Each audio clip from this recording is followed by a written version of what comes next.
Mas buscai primeiro o reino de Deus e a sua justiça, e todas essas coisas vos serão acrescentadas. Mas não vos inquieteis, pois, pelo dia de amanhã, porque o dia de amanhã cuidará de si mesmo, basta a cada dia o seu mal. Primeira coisa, eu li um capítulo que não gastei nem 3 minutos, o que significa, se você dedicar pelo menos um pouquinho, tá certo? Você consegue ler a palavra do Senhor, tá certo? E eu quero pegar esse texto e fazer algumas reflexões, porque a variedade de assuntos cujos quais Jesus aborda nesse capítulo é uma aula extraordinária. Provavelmente mais de 10 mensagens poderiam ser extraídas, né, só dos pontos que eu vou apresentar a você. Mas a primeira coisa que eu quero que você entenda é que num ano de mudança, esse é um capítulo que nos expõe a fazer o oposto do que o comportamento atual tem exigido de nós. Esse é um capítulo que ele vai nos expor a fazer as coisas sem a necessidade de observadores, sem a necessidade de sermos ovacionados, de nos sentirmos prestigiados, elogiados. Não. Eu não sei se você observou, mas inúmeras vezes o texto fala de recompensa pública. O verso 5, recompensa pública. O verso 18, recompensa pública. Mas em muitos outros versículos deste capítulo, nós vamos ver: o vosso Pai Celestial vos retribuirá. Deus sabe que nós estamos também em busca de reconhecimento. É muito legal, é muito bom, é muito prazeroso fazer alguma coisa e sentir que somos reconhecidos porque fizemos aquilo bem feito. Tá certo? Então não há erro nenhum, não há nenhum problema em querermos notoriedade, em querermos reconhecimento. Porém, chegamos a um momento em que tudo que se faz precisa ser visto. Tudo que se faz nós queremos mostrar. Vamos tomar um café da manhã antes de mexer no copo, no pão. Se ele for bonitinho, se nós acharmos que ele pode criar um bom impacto nas pessoas, nós então tiramos uma foto e publicamos para que as pessoas vejam o que nós estamos comendo, onde estamos comendo, certo? Ou seja, fazer as coisas e não ser visto hoje é basicamente um absurdo. Qual sentido faria alguém sair daqui para participar da caminhada do Nicolas até Brasília? Faz todo sentido, sim ou não, para lutar pela liberdade, por nossa nação, sim ou não? Mas me diga quantas pessoas fizeram isso e não postaram na sua rede social? Provavelmente nenhuma. Todas aquelas pessoas que foram participar, provavelmente elas tiraram uma foto e publicaram no seu Instagram, mandaram na sua rede de WhatsApp, certo? Fizeram um vídeo para o TikTok. Por quê? Porque a exposição de que eu preciso ser visto, ela está sendo impregnada na nossa mente. Só que o capítulo 6 de Mateus, Jesus traz uma informação que talvez seja extremamente atualizada para este momento, mas que vai na contramão de tudo que nós temos visto. Hoje, quem não é visto não é lembrado. Eu preciso postar para que as pessoas vejam. Eu gostaria de ter um like, uma curtida e um comentário positivo, mas eu só mostro o que me convém. As coisas que faço de errado eu não encaro, eu escondo. Eu sonego as informações porque elas não me trazem glória, não me trazem honra. Enquanto na verdade a Bíblia nos expõe a escondermos, ou pelo menos ocultarmos as coisas boas que fazemos e encararmos as ruins para que possamos parar de praticá-las. Mas a ordem hoje é: mostre para todo mundo o que você acredita ser bom, tá certo? E esconda de todo mundo os seus defeitos, até mesmo de você ou das pessoas que poderiam te ajudar a melhorar. Então nós vamos olhar nesse capítulo alguns versículos que no ano da mudança pode nos nortear bastante para um novo estilo de vida. O verso 1: guardai-vos de fazer a vossa esmola diante dos homens, para serem vistos por eles. Não tendes galardão do vosso Pai, né? Aliás, se você fizer isso, não terá galardão diante de vosso Pai que está nos céus. Preste atenção se você gosta de ser generoso. Você gosta de ser alguém que ajuda as pessoas. Você gosta de ser alguém, certo? Que trabalha na sua vida com generosidade. Jesus disse: se você quer ser generoso e quer receber de Deus sobre essa generosidade, faça isso sem mostrar aos homens. Faça como o bom samaritano na história narrada por Jesus, que encontra alguém caído no caminho, o ajuda, certo? Coloca num ambiente, num abrigo, paga a despesa. Quem é aquele homem? Aquele homem é alguém que ele não conhecia, não sabia quem era. Pelo menos essa é a tônica de Jesus. A tônica é mostrar generosidade sem a necessidade de receber o reconhecimento dos homens, para que possamos receber um pagamento que vai além das coisas humanas, para que sejamos pagos ou retribuídos pelo próprio Deus. Quando olhamos Jesus transformando a água em vinho, vemos ele basicamente salvando uma festa, mantendo alegria naquele ambiente, porém ninguém soube o que ele fez. Altamente discreto, ok? Ele entra naquela história, salva aquela festa, ok? Foi extremamente generoso com aquela família, foi extremamente obediente à solicitação de sua mãe, mas altamente discreto, buscando oferecer exemplo para todos nós. Olha, um menino que levava consigo um lanche para ele. O lanche era dele, a comida era dele, os 5 pães eram dele, os 2 peixes eram dele.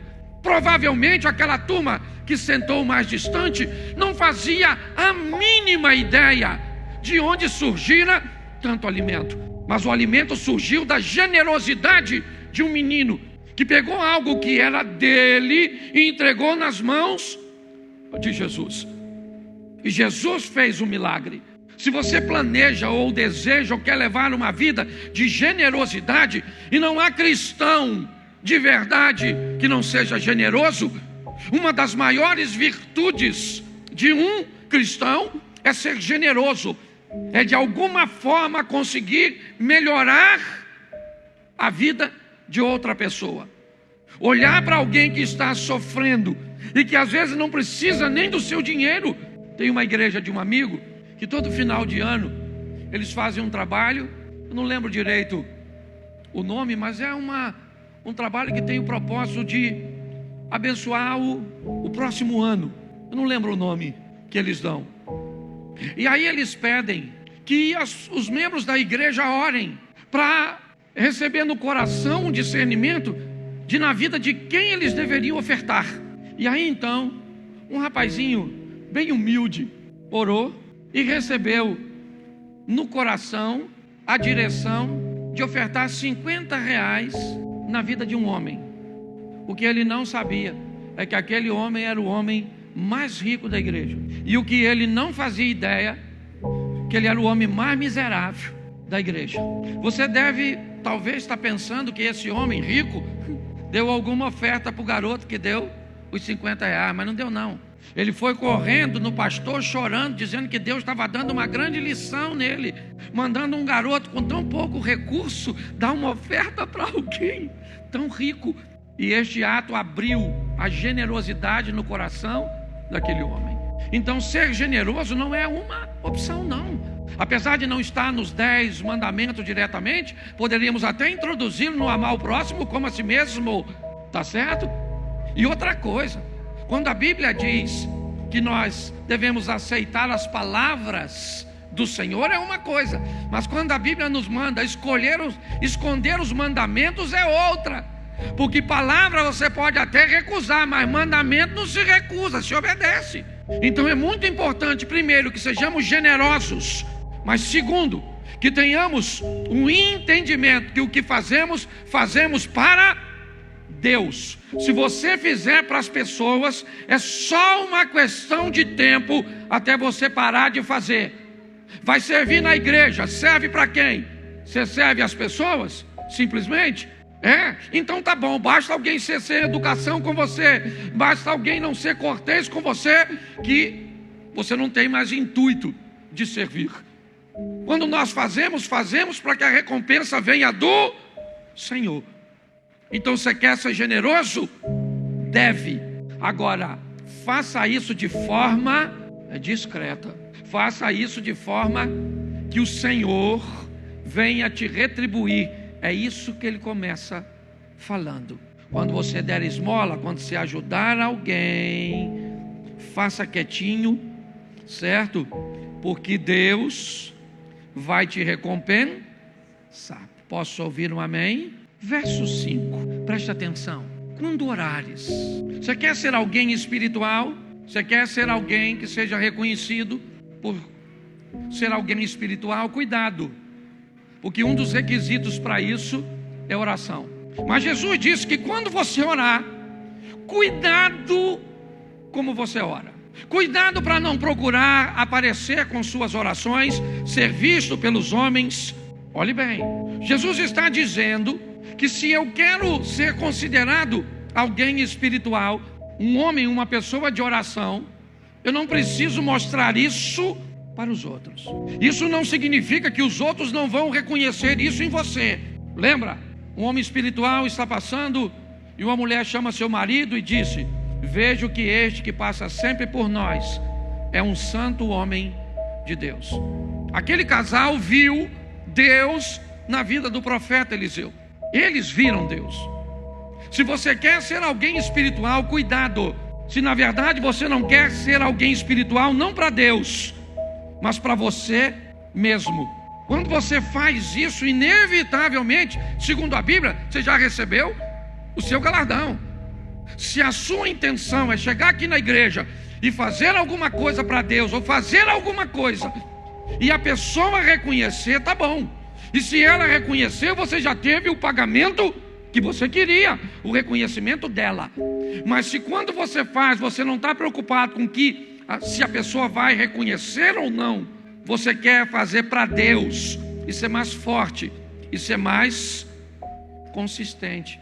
Por isso não se preocupe em mostrar para as pessoas o quanto você sabe, o quanto você lê, certo? O quanto você ora.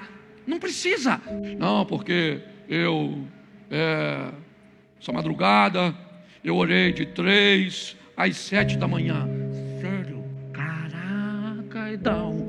Pô, tu orou de 4 horas, maluco. Poxa. Às vezes a imaturidade faz a gente fazer isso. Uma vez, eu vou falar de mim porque eu não gosto de falar dos outros. Eu quis mostrar que eu estava orando. E era de madrugada, o que eu fiz? Botei o telefone no temporizador, joelhei e tirei a foto de eu orando. A gente é quase doido, não é não? E postei. Um miserável de um filho de Deus, porque não pode ser do Satanás pela pergunta que fez. A essa hora, posso perguntar quem tirou a foto? Era eu, para mostrar para os outros que eu oro nas madrugadas.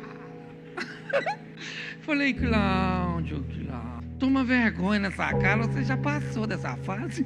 Jesus está dizendo, se você quer ser alguém espiritual, não é querer, isso é uma obrigação sua, certo? Mas não precisa mostrar para os outros, entendeu? Isso é algo entre você e Deus. Posso ouvir um amém? Isso aí, porque o próprio verso 5 termina dizendo o quê? Verso 5: para serem vistos pelos homens, em verdade vos digo que ele já recebeu o seu. Pronto, mostrou para os homens, eles reconheceram, acabou, está certo. Mas, se fazemos para Deus, talvez a recompensa, não vou dizer o pagamento, mas a recompensa seja de médio a longo prazo. E nós somos muito imediatistas, queremos o resultado na hora. Quem aqui, em nome de Jesus, toda mentira caia por terra agora. Entendeu? Quem aqui já postou algo e mediu suas curtidas com de uma outra pessoa? Que igreja boa. Caraca, só você, irmão. Poxa, fiquei triste. Eu vou levantar a mão para você não ficar sozinho, porque eu também fiz, beleza? Certo? Mas preste atenção, serviço é muito importante, é verdade. Só que Jesus está afirmando aqui, certo? Seja na generosidade, seja na espiritualidade, é importante nós entendermos. Se as pessoas já te deram o que você precisava, não espere receber nada quando chegar no reino de Deus. E a Bíblia nos diz que lá tem algo chamado galardão, que ainda bem que não há inveja, não há nada, que a minha cabeça não consegue entender. Se eu chegar lá, tiver na sua cabeça assim, uma coroa com mais pedra do que a minha, eu vou tomar dele, eu vou. Você consegue entender isso?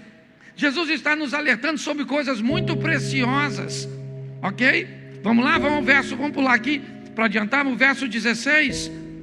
Outro tema, ele já falou de generosidade, falou de oração, agora ele fala de jejum. Quando jejuardes, não mostreis contristado como os hipócritas. Preste atenção, eu tratei aqui como um ambiente de intimidade com Deus. Olha só, então eu gostaria de dar algumas dicas quando você for jejuar. Não vai na casa dos outros na hora da comida. Quer comer? Come aí. Opa, come um pouquinho. Está passando mal? Então come. O que é? Dieta. A pessoa começa a querer investigar. Estou num propósito. É maneiro, mas perde o efeito. Segundo Jesus, aí o pessoal só... Você está entendendo? Você tem que ter cuidado com isso. Certo? Olha, você tem que fazer. Preste atenção. Tem que ser feito. Mas quando você estiver fazendo, certo? Evite esses ambientes, para que os outros vejam. Certo? Ninguém precisa saber o quanto você jejua, o quanto você ora, o quanto você é íntimo de Deus. Não, as pessoas não precisam saber disso por você. Elas vão saber disso por outras pessoas, através da sua vida, do seu testemunho. Posso ouvir um amém? Tudo num versículo só. Deixa eu te perguntar, presta atenção. Tu já ouviu falar num cara chamado Ananias na Bíblia? Quem é ele, o famoso Ananias? Fala para mim, qual é o episódio que você lembra dele? Ele vendeu o terreno. Não, esse aí é outro. É o outro Ananias, o do vendeu o terreno, o munheco de Samambaia. É o outro. Você conhece um outro Ananias? Ele estava lá na casa dele. Presta atenção se isso não é intimidade. O cara está na casa dele.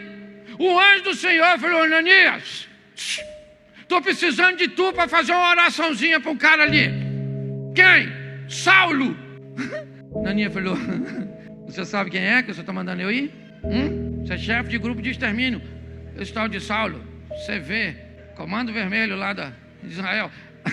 O senhor não vai rolar não, porque não, os caras matador de você não conhece ele não, né? Não é nem bom o senhor conhecer, porque é uma pessoa. O Ananias, que você não fazia nem ideia que ele existia, foi o cara que Deus mandou orar para que Paulo recuperasse isso é intimidade, sim ou não? E ninguém sabia quem ele era. Quando alguém ouvia o testemunho de Paulo, provavelmente o Paulo falava, certo? Estava cego lá e Deus falou com um servo dele. Como é que é o nome? Ananias. Um homem de Deus que ouvia a voz do Senhor, sim ou não? Íntimo de Deus.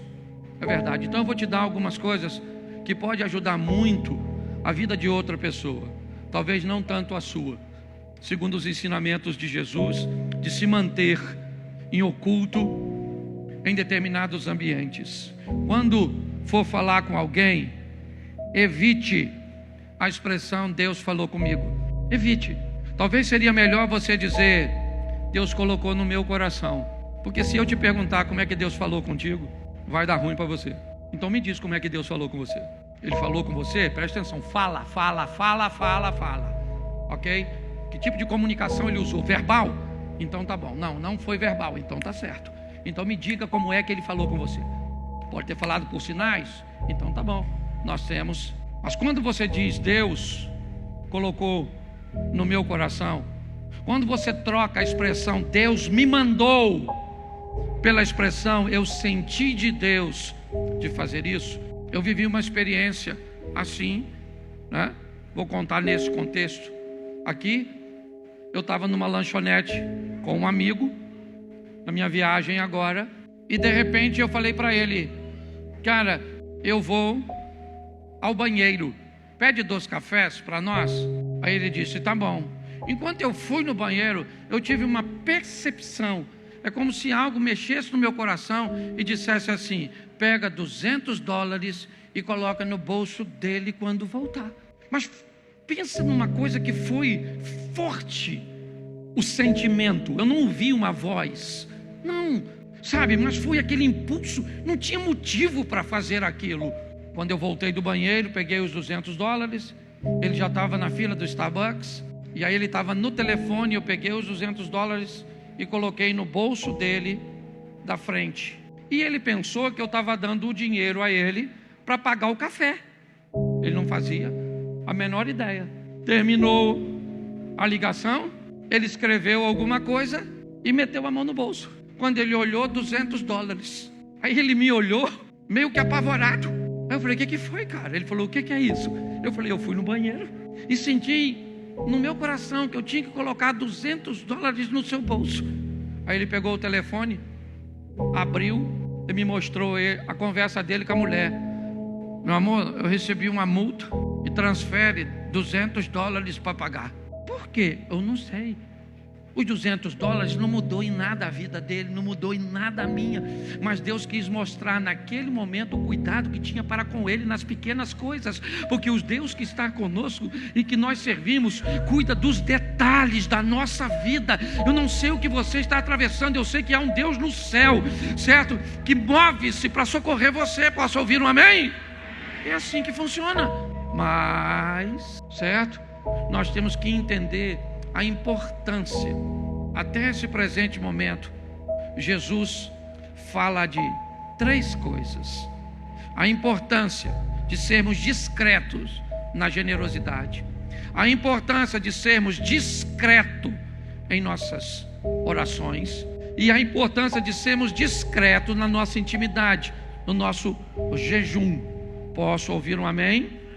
Agora ele muda e vamos para o verso 19. Não ajunteis tesouro na terra, onde a traça e a ferrugem tudo consome, e onde os ladrões minam e roubam.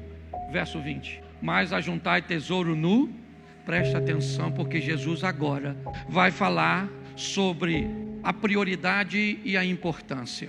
Olha só, 2 coisas extraordinárias. A Bíblia diz que o dinheiro responde por tudo, ok? O dinheiro responde por tudo. Então nós precisamos dele. Não vem com essa conversa não.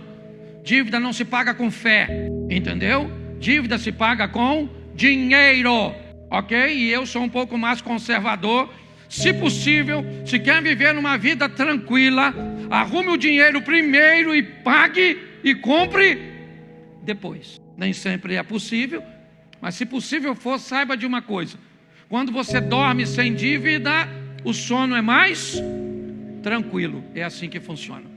E aqui nós vemos Jesus, depois de falar de sermos discretos, certo? Na nossa generosidade, discreto em nossas relações, discreto em nosso jejum, ele fala da importância das coisas e o nível de prioridade. Se quer juntar tesouro, ajunte tesouro no céu. Aí complicou. Vou entrar na mensagem, certo? Do Emerson. Como é que eu ajunto tesouro no céu? Como é que eu vou mandar tesouro para lá? Pare e pense. Ele diz: tesouros da terra. Isso a gente sabe o que é: dinheiro, carro, bens. Mas tesouro do céu, obviamente que a Bíblia está falando de galardão, daquilo que nós vamos receber quando, chegarmos na glória. Mas aqui ele estabelece algo precioso, certo? Ele diz: não ajunteis tesouro aqui, onde traça, ferrugem e ladrão pode corroer, mas ajunte tesouro no céu, onde traça, ferrugem e ladrão não roubam. o que a Bíblia está nos ensinando, pelo menos Jesus está nos ensinando a lidar com as coisas que são importantíssimas na nossa vida. Porém, o reino do céu é prioridade desde o primeiro versículo da Bíblia, certo? No princípio cria Deus céus e terra. Quer outro? Buscai primeiro o reino de Deus e a sua justiça, e todas essas coisas vos serão acrescentadas. Quer outro? O que eu acabei de dar a vocês: não ajunte tesouro aqui na terra. Então a Bíblia sempre nos expõe a entendermos que a prioridade é o céu e a terra é importantíssimo. Não negligencie coisas materiais. Não brinque com dívidas. Não brinque com dinheiro. Não brinque. Dinheiro não leva desaforo. Aprenda a lidar com isso. Jesus está sendo muito incisivo ao falar com seus discípulos, com seus ouvintes. Aprendam, ok? Entendam a importância do céu. Ah, mas o dinheiro não. Ah, não, então vamos lá, pega Davi, pega Salomão, pega Abraão, pega Isaac, pega Jacó, pega José, pega Salomão, pega esses caras, todos eles, homens de Deus, que enriqueceram, mas que entenderam a prioridade. E mais à frente nós vamos entender por que Jesus está falando disso. Mas o verso 22, ele muda novamente. A candeia do corpo são os olhos. De sorte, se os teus olhos forem bons, todo o teu corpo terá luz. Mas o próximo é bem pior que esse. Se, porém, os teus olhos forem maus, o teu corpo será tenebroso. Bom, até aí está tudo certo. Se meus olhos forem bons, no 22, meu corpo vai para a luz. O 23 diz: se os meus olhos forem maus, meu corpo, certo, será tenebroso. Mas tem um problema pior ainda. Se, portanto, a luz que em ti há ação, bom, tem um perigo maior. Se meus olhos forem bons, meu corpo anda na luz. Os olhos são maus, meu corpo anda em trevas. Mas e quando eu penso que meus olhos são bons e eles são maus? Quando a luminosidade, a bondade, quando alguém me convenceu de que eu estou fazendo algo errado aos olhos de Deus, mas correto aos olhos da sociedade, e eu acredito que essa postura minha é luz. Jesus diz: quando a luz que há em ti são trevas, quão trevas serão? Porque você sequer é capaz de enxergar, de ver, de avaliar as coisas. Por que você acha que Jesus facilitava a comunicação de seus ouvintes? Por que você acha que inúmeras vezes, ao chegar em casa, eu imagino, quando Jesus começava a contar uma parábola, o discípulo sentava e fazia assim um para o outro, ó. Lá vem ele de novo, achando que está falando com criancinha. O reino do céu é semelhante a uma redinha jogada no mar. E aí, quando chegava em casa, os discípulos falavam com Jesus: pô, Jesus, por favor, o senhor está fazendo pouco caso do nosso raciocínio. E eles queriam saber por que é que o Senhor fala com eles por parábolas. Jesus disse: é simples, porque vocês conseguem entender o que eu falo, os outros não. Eu não sei se você já ouviu a historinha do pastor que viajou, estava de férias e foi visitar uma congregação lá, pequenininha, na cidade que ele estava viajando. Mas ele resolveu não falar nada, porque ele ficou com medo de dar uma oportunidade para ele. Então ele ficou quieto só para assistir. E o pastor mandou-lhe bala e pregou. No final o culto acabou, o pessoal está indo embora. Ele levantou, foi lá na frente e falou: pastor, como é que vai o senhor? Eu também sou pastor na cidade e tal. Por que é que o senhor não falou? Eu tinha apresentado o senhor. Ele falou: não, eu estou de férias. Ele falou: o senhor toma um café comigo? Ele saiu um pouquinho, foi no gabinete tomar um café. Foi bom, o senhor vem de cidade grande, uma experiência. Eu já estou aqui há 3 anos, não converte ninguém, a igreja não cresce. O senhor poderia me dar uma dica? E o pastor olhou para ele com muito amor e disse: olha, eu acho que o senhor está dando comida para girafa. Ele disse: comida para girafa? Não entendi. Ele diz: o senhor tem ovelhas, mas está dando comida para girafa. Ele falou: mas o que é isso? O senhor está usando uma linguagem, o senhor está falando coisa que esse povo não está entendendo nada. Se o senhor der comida para a ovelha, a girafa pode baixar o pescoço e comer lá embaixo. Mas se o senhor dá comida para a girafa, a ovelha não pode ir lá em cima para comer. Então, a proposta de Jesus sempre foi facilitar para que as pessoas conseguissem abrir os seus olhos, para enxergar de forma correta. Mudança de ótica. Se os seus olhos forem bons, se você aprender a distinguir as coisas. O que é distinguir? Você quer distinguir? Você é generoso. Aprenda a distinguir necessitado de aproveitador. Na igreja está assim de gente, doido para pregar, um otário. Eu sou pastor, posso usar essa linguagem, sabe? Alguém que não saiba distinguir entre o necessitado e o aproveitador. Encosta em você, parece um parasita, uma sanguessuga. Parece alguém que não tem dinheiro para pagar a conta do Wi-Fi e usa a sua senha. Quando chega a sua vez, o troço está pesado, não baixa nada, claro. Assim, aí um dia você acorda. Estão abusando de mim. Nunca mais ajudo ninguém. Pro inferno, não é verdade. É obrigação sua. Está assinando, pegar uma irmãzinha carente na igreja, para do cerol. Verdade ou mentira? E a obrigação da senhora olhar com zóio espiritual. Legal ele, hein? Intenção ruim. Não que eu não goste da intenção, mas eu não gosto do resultado que a intenção vai me trazer. Tá assim. Sim. Então aprenda a olhar em todos os ambientes. Gente, olhos bons traz para você. Não é? Tem gente que acha que olhar olhos bons é apenas uma visão otimista. Não, é identificar o que é um bom negócio, o que é um mau negócio.